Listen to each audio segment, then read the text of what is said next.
Welcome to episode 8 of Subjective. We made it past a week. Let's freaking go. It's gonna get serious.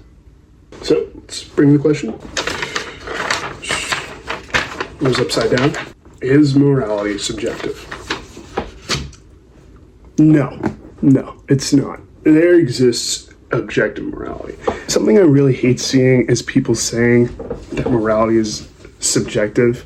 That is really annoying. Kind of making a claim like that dilutes the verity of any of your previous statements, because I feel like it's kind of like a basic thing to be aware of. So we have a little book here that we might want to go through.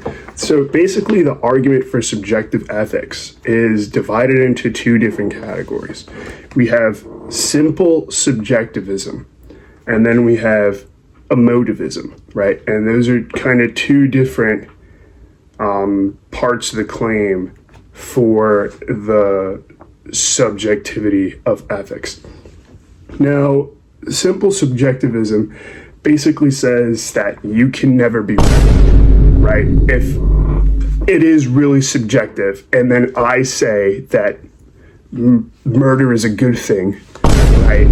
Well, if it's subjective and I think murder is a good thing, well, I can't be wrong because it's subjective. So there's no objective nature to hold me accountable for making such a bold claim.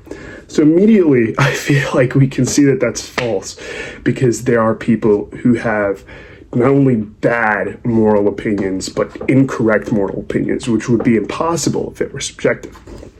Now, emotivism is kind of based more on like the emotional feel about a subject, right? So if I were to make, or not me, if someone else were to make an argument from emotivism against like homosexuality, this book says it, by the way, I'm not homophobic, you got it, it's so serious.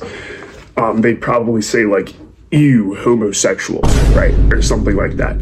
And they're not saying that it's wrong. They're making a claim from the emotion. They've let you know how they feel about it, right? And so you can kind of determine their moral standing based on this statement without them even having to affirm or deny it directly, right? The problem is that, we can see from emotivism, we may feel weird about certain things, or people may feel weird about doing certain things, like homosexuality, for which we can see is very natural and is not wrong at all from any objective standpoint.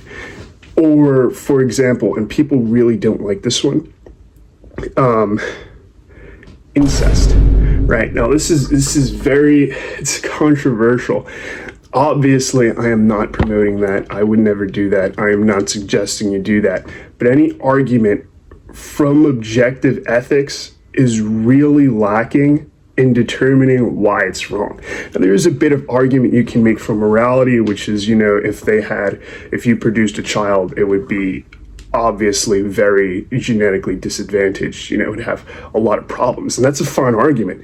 But if you don't, then determining why it's wrong from an objective ethical standpoint becomes kind of difficult. And that's where we can see that emotivism can't be the case, because we as a society have determined that it's wrong, when the objective nature is that it is. Again, don't do that.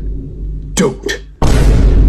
But my point is, the subjectivity and emotivism side of ethics tell us that things are wrong if they're right, and tells us that things are right if they're wrong, right? Like the murder case. And so at the end of the day, there are objective ethics, because those two cannot be the case. We see this in the biological. We see that, life is advantaged if they work together and tell the truth. And so because humanity has been allowed to persist for hundreds of thousands of years under those more or less objective ethical principles, we couldn't have made it this far if everything that everyone thought was the case. So it's objective to a degree, at least. Appreciate you for watching this episode of Sub 5.